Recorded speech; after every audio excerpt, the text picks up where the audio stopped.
Être bénévole en unité de soins palliatifs, c'est faire partie de l'équipe. Quand un patient rentre dans une unité, les soignants leur disent qu'il y a des bénévoles qui peuvent éventuellement venir vous tenir compagnie si vous le souhaitez.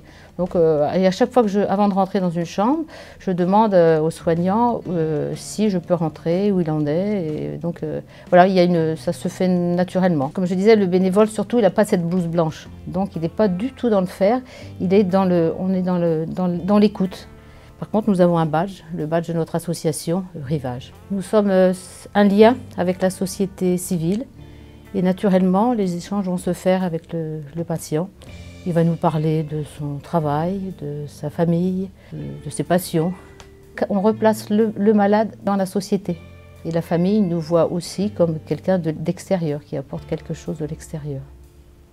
Donc être bénévole, c'est rencontrer les patients, mais c'est aussi rencontrer les familles, les proches.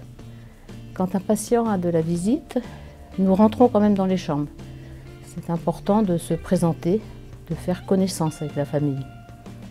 Certains sont sur la réserve. Leur malade est très bien entouré, il n'est jamais seul. D'autres, au contraire, nous font confiance. Je me souviens aussi d'une dame, je voyais régulièrement, et sa fille ne pouvait pas venir souvent. Et un jour, elle était là. J'ai proposé tout de suite de dire « bon, je vous laisse seule ». Elle a refusé, elle a dit « non, prenez ma place à côté de maman, c'est important pour elle. C'est important, vos visites sont importantes, je souhaite que vous restiez ». Donc vous voyez, bénévole en soins palliatifs, c'est quelque chose on reçoit beaucoup, on reçoit énormément.